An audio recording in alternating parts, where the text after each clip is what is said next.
Hello, Pastor Nathan of Grace Lutheran Church here with the readings for this upcoming All Saints Sunday, landing on November 3rd, 2024. The first reading for this All Saints Sunday is out of Isaiah chapter 25. On this mountain, the Lord of hosts will make for all peoples a feast of rich food, a feast of well-aged wines, of rich food filled with marrow, of well-aged wines strained clear.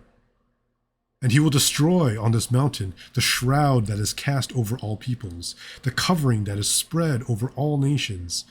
He will swallow up death forever.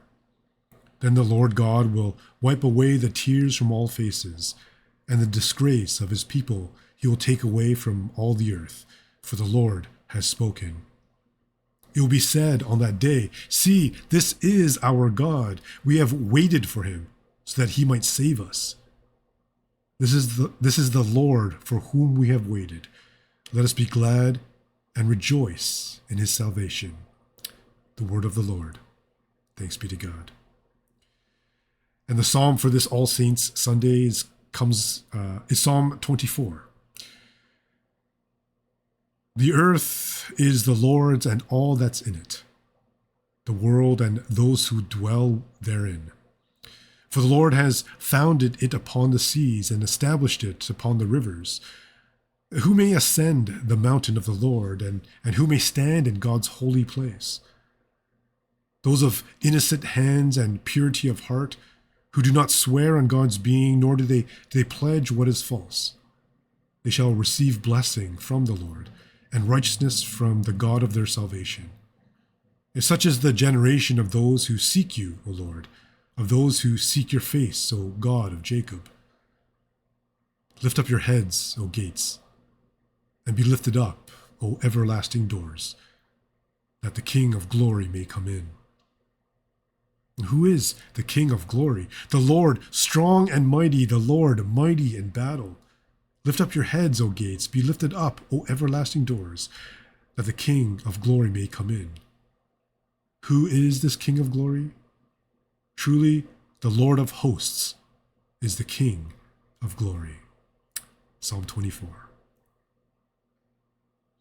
And the second reading for this All Saints Sunday is out of Revelation chapter 21, verses 1 to 6a.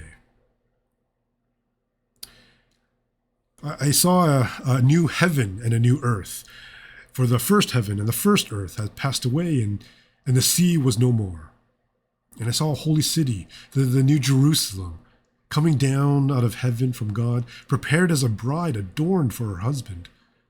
And I heard a loud voice from the throne saying, "See, the home of God is among mortals. He will dwell with them. They will be his peoples, and God himself will be with them and be their God. He'll wipe away every tear from their eyes. Death will be no more. Mourning and crying and pain will be no more, for the first things have passed away." And the one who is seated on the throne said, "See, I'm making all things new."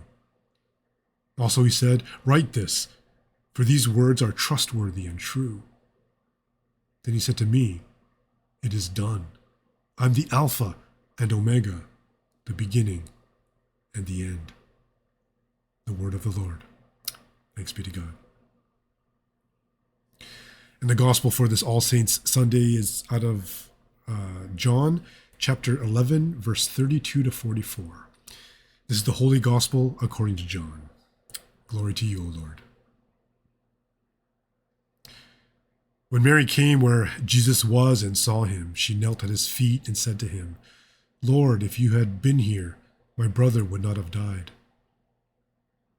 When Jesus saw her weeping, and the Jews who came with her also weeping, he was greatly disturbed and in spirit and deeply moved. He said, "Where have you laid him?" They said to him, "Lord, come and see." Jesus began to weep. So the Jews said, "See how he loved him." But some of them said, "Could not he who opened the eyes of the blind man have kept this man from dying?" Then Jesus, again greatly disturbed, came to the tomb. It was a cave, and a stone was lying against it. Jesus said, "Take away the stone." Martha, the sister of the dead man, said to him, "Lord, already there's a stench because he has been dead 4 days." Jesus said to her, "Did I not tell you that if you believed, you would see the glory of God?" So they took away the stone. And Jesus looked upward and said, "Father, I thank you for having heard me. I knew that you always hear me, but I have said this for the sake of the crowd standing here, so that they may believe that you sent me." When he had said this, he cried with a loud voice, "Lazarus, come out." The dead man came out, his hands and feet bound with strips of cloth, and his face wrapped in a cloth. And Jesus said to him, "Unbind him and let him go." The Gospel of the Lord. Praise to you, O Christ.